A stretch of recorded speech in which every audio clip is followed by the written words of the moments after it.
Sharda institute of Indian management के अंदर से कुछ आवाजें उठ रही हैं जिन्हें दबाया नहीं जा सकता।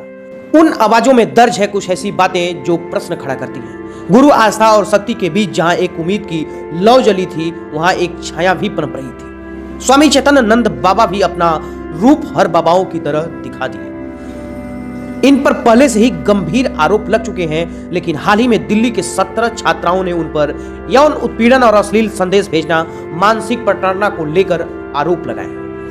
आइए हम जानते हैं कि कौन है चैतन्यानंद बाबा। यह उड़ीसा के एक साधारण परिवार से निकलकर आया और दिल्ली के प्रतिष्ठित मठों में अपनी जगह बनाई। अध्यात्म, शिक्षा और किताबों के नाम पर लोगों का दिल जीतता और अपने आप को एक दार्शनिक बताता है और कहता है कि मैं MBA और PhD धारक हूँ। मुझे कई विश्वविद्यालयों से मानद की उपाधि दी गई है, लेकिन उसकी यह उपाधि भी उसके ऊपर सवाल खड़ा करती है। लेकिन अभी इसके किसी भी डिग्री की पुष्टि नहीं हुई है। लोग इसके जाल में फंसते चले जा रहे थे। यह कहता है कि हम गरीबों के मसीहा हैं, लेकिन उसके पीछे यह बहुत बड़ी साजिश रच रहा था। इसका आतंक का खुलासा उड़ीसा से दिल्ली तक अब हुआ है। वह गरीब और आर्थिक रूप से कमजोर लड़कियों को वह दिल्ली के एक प्रतिष्ठित संस्थान शारदा इंस्टीट्यूट में एडमिशन दिलवाता था स्कॉलरशिप पर, और फिर उसके बाद उनको धमकी देता था, अश्लील मैसेज भेजता था। यहां तक बताया जा रहा है कि उसने गुप्त कैमरे भी लगवाए थे।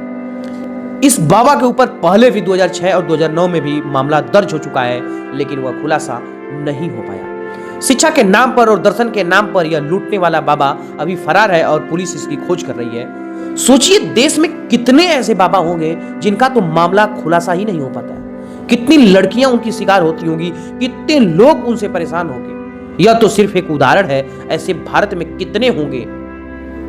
पुलिस और प्रशासन की भी आंख तब खुलती है जब कोई घटना घटित हो जाती है। इस पर सरकार को तुरंत एक्शन लेना चाहिए।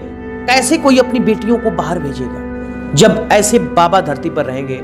इसने आज गुरु और शिष्य के रिश्तों को भी तार-तार किया है। कब बेटियां सुरक्षित रहेंगी, यह समाज और सरकार पर सवाल खड़ा करता है। आखिर कब तक धर्म के नाम पर रोटियां सेकना बंद होगा?